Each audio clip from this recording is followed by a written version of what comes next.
Vous êtes bien sur le plateau de votre quotidien, et oui, tous les jours sur Éclair TV, la chaîne 23 de votre satellite, c'est KNF. Qu'a nous fait midi 18h, 23h, on vous parle un petit peu de tout ce qui se passe en Guadeloupe et surtout, on vous parle de l'environnement, c'est important, le recyclage des déchets. Et là, Marie-Galante, j'ai un message pour vous. Oui, parce qu'il y aura une opération commando pendant tout le mois de juillet chez vous. Mais pour en parler, je reçois encore une fois une professionnelle, ma chroniqueuse préférée, Christelle Diocho Despice. No. Je t'ai donné en anglais. Of course, yeah. Yeah, you like in English?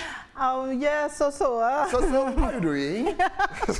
Qu'à nous fait? Comment ça va? Qu'à nous fait? Ça va très bien. Et toi, comment vas-tu? Je vais super bien. Depuis qu'on parle de recyclage des déchets, d'environnement, moi je suis en forme. En plus, là, c'est Marie-Galante, c'est les petites îles qui sont à côté de la Guadeloupe. Moi, j'adore. Oui. J'adore. On va rappeler avant, pour celles et ceux qui n'ont pas vu forcément les premières émissions, que tu travailles donc à C2D Consulting. Qu'est-ce que C2D Consulting? C2D Consulting est un bureau d'études en environnement spécialisé dans la gestion des déchets. Ok. Et nous sommes une équipe qui sommes des facilitateurs des éco-organismes. Qu'est-ce que l'éco-organisme? Qu'est-ce que l'éco? Elle me connaît très bien. C'est bien ça. Alors, l'éco-organisme, en fait, ça va être une société ou une association qui sera agréée par l'État pour pouvoir collecter et transporter certains déchets. Déchets pour lesquels vous allez payer une éco-contribution, une éco-participation. Certains disent éco-taxe, mais ce n'est pas vraiment une éco-taxe. Voilà. Et donc, cet argent qui est récupéré, collecté par l'éco-organisme et redistribué, hein, si je peux dire ça comme ça, et nous mettons en place des actions à destination des administrations, des professionnels, mais aussi des associations ou même des EPCI. Nous mettons en place des actions pour pouvoir collecter certains types de déchets. Excellent. Et pourquoi? Quelle est l'importance justement du recyclage de nos déchets? Pourquoi est-ce qu'on ne peut pas mettre du verre avec du plastique, avec un petit peu de tout en même temps dans tout? Pourquoi faut-il absolument séparer et pour le recyclage?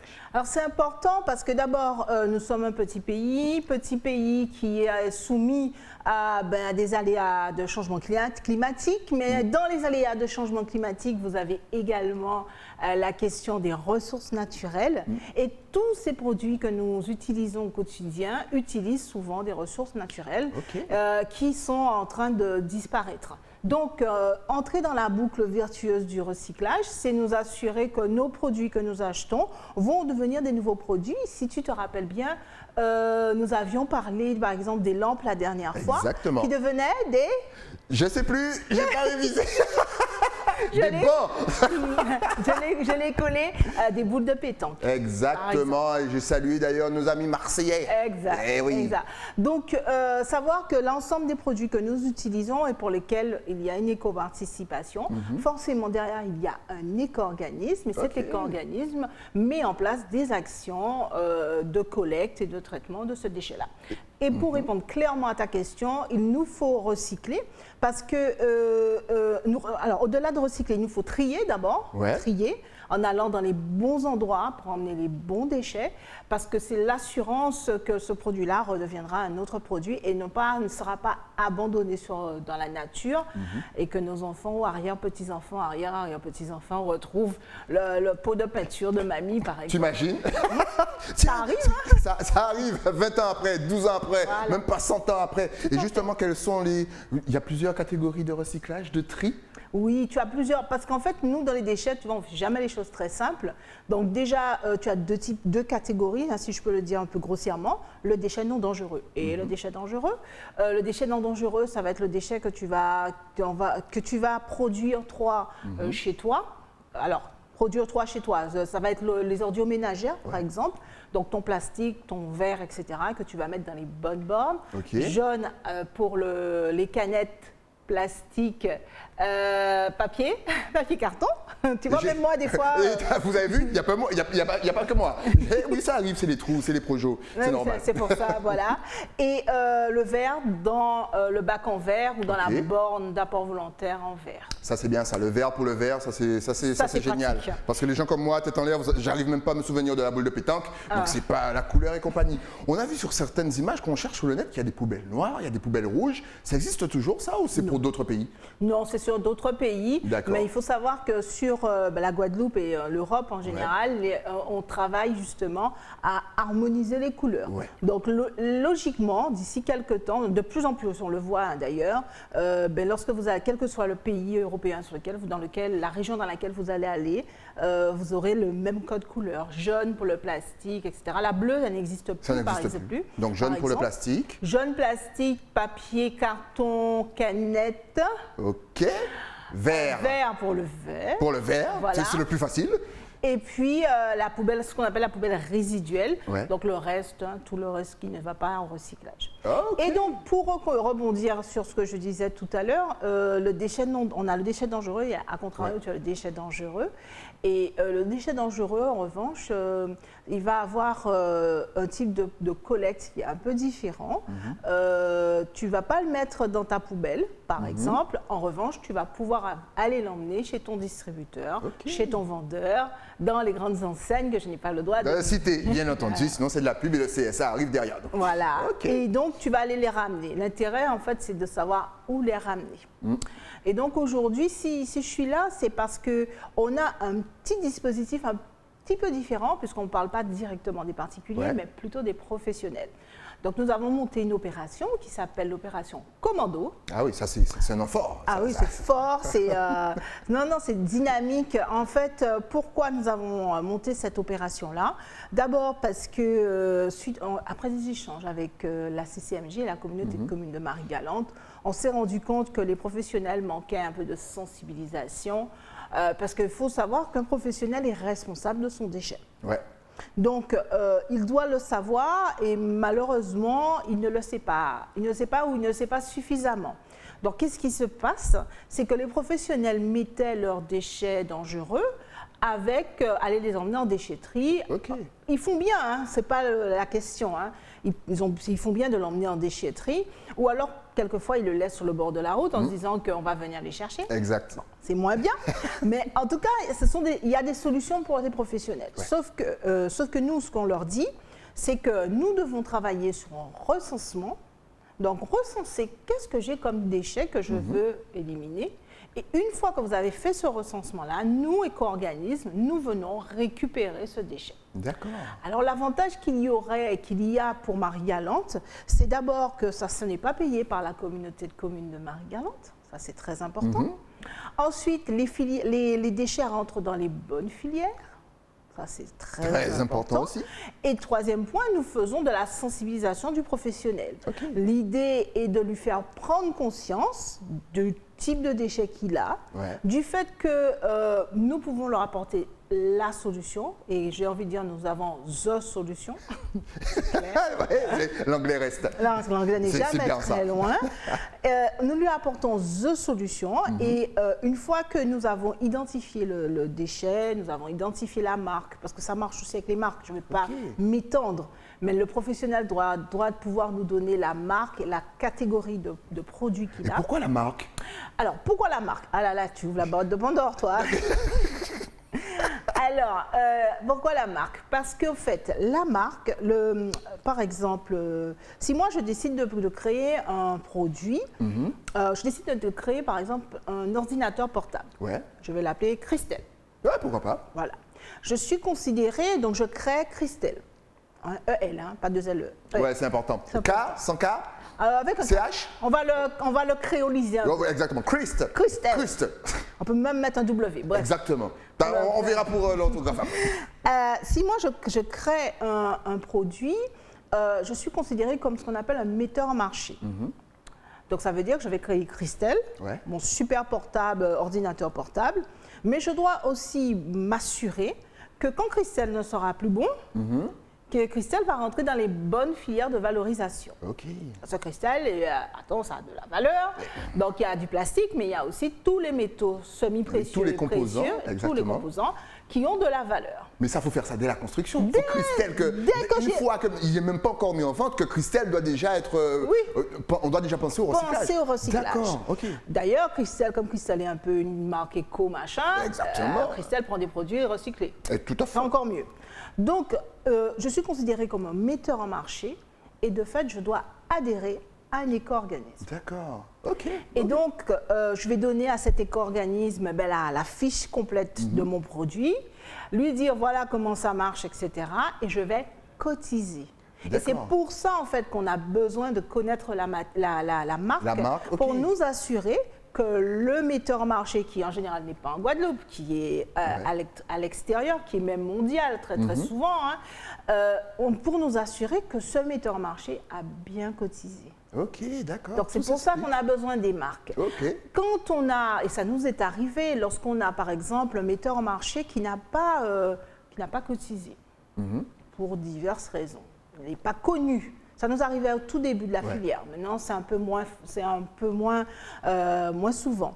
Mais si ça arrive, à ce moment-là, le vendeur qui est en Guadeloupe a l'obligation, enfin peut en tout cas, aller voir son metteur en marché, à lui écrire et lui dire bon, qu'est-ce que je fais? Et lui, le metteur en marché peut mettre en place un système de collecte spécifique et dire par exemple, moi je ne veux pas entrer dans l'histoire des éco-organismes et moi ce que je veux, je mets en place une collecte spéciale avec un petit bac rose et quand vous avez des cristals, vous mettez dedans. Tu vois? C'est super bien expliqué, franchement, là c'est carré, là, d'accord. Alors, donc du coup, on va demander la marque et puis ensuite, une fois que la marque a été validée, par le ou l'autre des éco-organismes. Pour rappel, sur les déchets électroniques, on a écosystème et écologique, qui sont deux éco-organismes. Oui, on en a deux. Oui, voilà, c'est bien. Mais il faut avoir une tête pour retenir tout ça. Mais c'est notre travail. C'est notre travail. Donc les entreprises, ne vous inquiétez pas, à la fin de l'émission, on redonne toutes les coordonnées, toutes les adresses et compagnie. Et tu vois, c'est pour ça. Et c'est pour ça, en fait, que c'est intéressant qu'ils passent par le facilitateur. Parce que nous, on voit, on connaît, on sait. Exactement, parce qu'on n'y pense pas à tout ça. Ça, c'est un travail en plus à faire quand on a une entreprise. C'est notre travail. C'est votre. Et ouais, c'est de déconstruire. C'est notre travail. Et donc, avec cette marque, on va pouvoir, on sait qui... Alors, les éco-organismes aussi nous aident, quelque part, et nous disent non, ils sont adhérents chez moi, ou ils ne sont pas adhérents chez machin, etc. Ils sont chez écologique ou écosystème. Et puis, une fois qu'on a identifié d'où ça vient, on met en place le système, collecte, traitement. Alors, l'avantage sur Marie-Galante, Marie-Galante est un territoire insulaire, doublement insulaire d'ailleurs. Et du coup, ce qui est intéressant pour le professionnel et aussi pour la CCMG, c'est que l'ensemble de la collecte et du traitement sont pris en charge par les éco-organismes. Donc le rapatriement par barge se fait par l'éco-organisme, est organisé par lui et payé par lui. Et ensuite, on va bien entendu jusqu'au traitement final. Dans l'usine. Que la Martinique nous envie. Voilà, je savais. T'as vu? Si vous voulez savoir pourquoi je dis ça, il faut regarder la toute première émission. Et oui, le replay sur YouTube. Voilà, donc ça ira à l'usine d'AER, qui fait partie du groupe Énergipol. Et là, vous allez avoir des pollutions. Alors, première dépollution, c'est-à-dire que si par exemple ce sont des frigos, sur les professionnels, on a énormément de vitrines, des vitrines professionnelles, tu vois, et on va avoir des vitrines, comment on appelle ça, les congélateurs, les grands congélateurs là. Qui sont couchés, enfin voilà, ils ne sont pas couchés, mais voilà, ils ne sont pas debout quoi. Ils ne sont pas debout, voilà, les congélateurs qu'on n'a pas chez nous. Exactement. Avec la vitrine, etc. On va avoir ce genre de produit qui clairement est un produit professionnel. Par exemple, ce produit-là, on va pouvoir récupérer le gaz, l'huile qui va y rester parce qu'on a un compresseur. On va un petit peu retirer ces produits-là et puis ensuite on va faire passer dans un lacérateur. Donc ça va le lacérer, tu vois, ça fait vraiment le geste comme ça va l'ouvrir, ça va lacérer et ensuite ça va passer par plusieurs broyeurs et faire des petits chips. C'est extraordinaire, il y a toute une vie autour de... On s'en rend pas compte, des fois nous on dépose, on achète, puis vous faites énormément de choses derrière, c'est fou. C'est incroyable, hein? Ah ouais. Les gens... Ça donne envie de travailler avec vous, quoi. Ça donne envie de recycler. Il faut vraiment, un de ces jours, je vais faire un plaisir. Exactement. T'emmener voir les prestataires. Parce que c'est vrai que les gens n'ont pas conscience que nous recyclons, du fait qu'il y a des usines techniques hautement qualifié, avec un personnel hautement dévoué et qualifié. Et ils n'ont pas conscience, ils pensent que des fois, il y a juste une machine et puis on nous allait quoi. Ouais, voilà, c'est exactement ça. Il y en ouvrait. Non, pas du tout. En fait, tu vas vraiment avoir, tu as toute une main-d'œuvre derrière. De mémoire, AER, et encore, je pense que je suis un petit peu à côté des chiffres, mais c'est plus d'une 50aine de personnes. Ok, qui d'accord. travaillent en 3-8 ou en 2-8. Okay. Donc, ça veut dire qu'il y a quand même un sacré volume. Et pour rappel, nous traitons à la fois les déchets de Guadeloupe, donc 6 000 tonnes, et les déchets de Martinique qui correspondent aussi à 6 000 tonnes. Donc, c'est 12 000 tonnes de déchets électroniques et électriques qui sont traités sur ce petit et très beau territoire de Guadeloupe. Exactement. Oh là là, c'est fou. Franchement, on boit tes paroles. Donc, l'opération commando sera jusqu'à quand exactement, Marie-Galante? Alors là, nous sommes en période, la période de recensement est pratiquement terminée. D'accord. Nous attendons le retour des éco-organismes. Okay. Et donc, la collecte se fera début juillet. Ouais.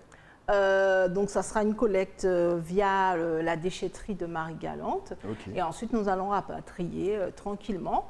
On espère, là, nous avons quand même touché près de 200 professionnels qui ont à la fois du professionnel, mais aussi ce qu'on appelle de l'assimilé ménager, c'est-à-dire qui ont aussi des micro-ondes, des petits fours, ce genre de produits. Donc, on a aussi récupéré. Et puis, on espère que ça sera une opération qu'on va pouvoir pérenniser avec Marie-Galante, peut-être pas toutes les années, mais au moins tous les 2 ans. Ok, en tout cas, si vous avez des questions, n'hésitez pas à contacter Christelle. D'ailleurs, on va balancer les réseaux sociaux. Si on veut te contacter, en savoir plus justement sur l'opération, est-ce que tu as Facebook? Est-ce que tu as Instagram? Est-ce que tu es connecté sur les réseaux? Mais bien sûr. Mais bien sûr, alors affichons tout ça d'un claquement de doigts. Oh là là, voilà, il y a même un numéro de téléphone, voilà, vous tapez C2D Consulting un peu partout, le numéro de téléphone 76 58 86. Voilà, c'est tellement bien expliqué. C'est toujours un plaisir de te recevoir sur le plateau. C'est un plaisir de Merci venir, pour le travail que tu fais. C'est vraiment génial. On apprend de plus en plus. Franchement, n'oubliez pas les boules de pétanque. En tout cas, dès qu'il y a encore une nouveauté, une opération commando, quoi que ce soit en Guadeloupe, tu reviens, tu repasses sur le plateau et on en parle. Merci beaucoup, Stanley. Merci à toi. Nous, on se retrouve avec un nouvel invité. Mais ça, c'est après quoi? Après la pub. À tout de suite.